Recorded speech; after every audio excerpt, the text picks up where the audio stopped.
작년 우리나라가 수입한 일본산 가리비는 12,722톤으로 중국, 대만, 미국에 이어 4위였습니다.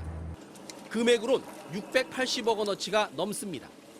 우리나라는 주로 생가리비를 수입하는데 냉동 가리비를 제외하고 생가리비만 따지면 우리나라의 가리비 수입은 1만 2천 톤, 600억 원이 넘어 압도적인 1위였습니다. 한국이 이미 많은 양의 일본산 가리비를 수입하고 있지만 일본 정부는 별도의 목표치까지 새로 정하며 한국 정부를 더욱 압박하고 나섰습니다.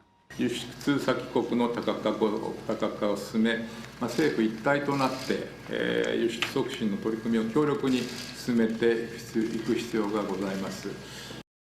일본산 가리비의 큰손 중국이 후쿠시마 오염수 방류 이후 일본산 수산물 수입을 전면 금지하면서 홋카이도산 가리비 약 10만 톤이 갈 곳을 잃었기 때문입니다. 일본 정부가 나서서 학교 급식, 관공서 식당에 가리비를 공급하고 있지만 워낙 많은 양이 남아돌아 처리가 어려운 상황입니다.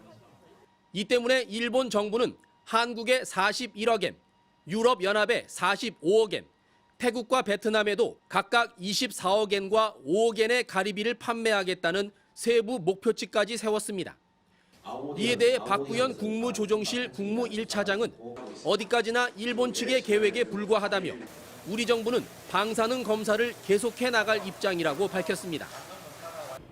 우리 정부는 후쿠시마현과 미야기현 등 8개 현의 수산물 수입을 금지하고 있지만 홋카이도는 여기에 포함되지 않습니다. 이 때문에 작년 홋카이도 가리비는 예년의 2배 이상 수입됐는데 만약 일본의 판매 촉진 정책이 실시된다면 더 많은 일본산 가리비가 한국에 팔릴 것으로 보입니다. 도쿄에서 MBC 뉴스 현영준입니다. 일본 정부가 후쿠시마 원전 오염수 방류로 중국 수출길이 막힌 일본산 가리비의 새로운 수출 시장으로 한국과 유럽연합을 개척하기로 했다고 교도통신이 보도했습니다. 통신에 따르면 일본 정부는 25일 농림수산물 수출 확대를 위한 강요회의를 열고 이 같은 내용으로 실행 전략을 개정했습니다. 개정안에 따르면 일본 정부는 2025년 가리비 수출 목표를 656억 엔, 약 6천억 원 규모로 잡고 한국에는 총 수출액의 6.3%인 41억 엔, 약 375억 원어치를 수출하겠다는 목표를 세웠습니다. 또 EU에는 45억 엔, 태국에는 24억 엔, 베트남에는 5억 엔어치를 각각 수출하기로 했습니다.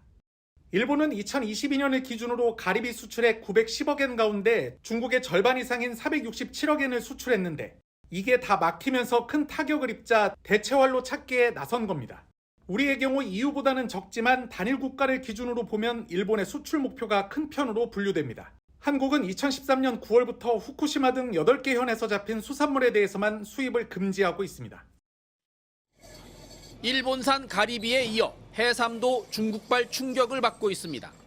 일본산 해삼 역시 중국이 최대 수입국이었는데 판로가 사라지면서 1kg당 가격이 우리 돈 7,000원 전후로 반토막이 됐습니다. 때문에 해삼 양식업자들이 수천만 마리의 해삼을 폐기하는 등 피해가 쌓이고 있습니다.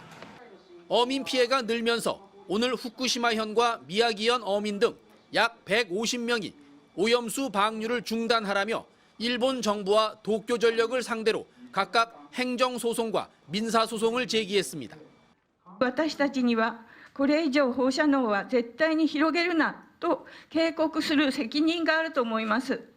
国はその声を無視し続け、約束を守ろうとしませんでした。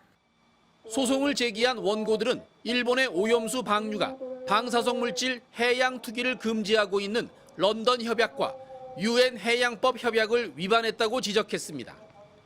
이들은 다음 달 말쯤 추가로 원고를 더 모집해 2차 소송에 나설 예정입니다.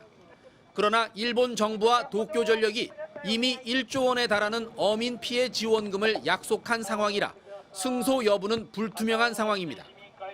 일본 정부는 어민과 수산업자들의 민심을 달래기 위해 안간힘을 쓰고 있습니다. 早急な消費拡大に向けて、こうした水産物を使用したメニューを省庁内の食堂に追加していただくなどのご協力をお願いをしたところでございます。 다음 주 월요일이면 도쿄전력이 계획했던 7,800톤의 오염수 1차 방류가 끝납니다.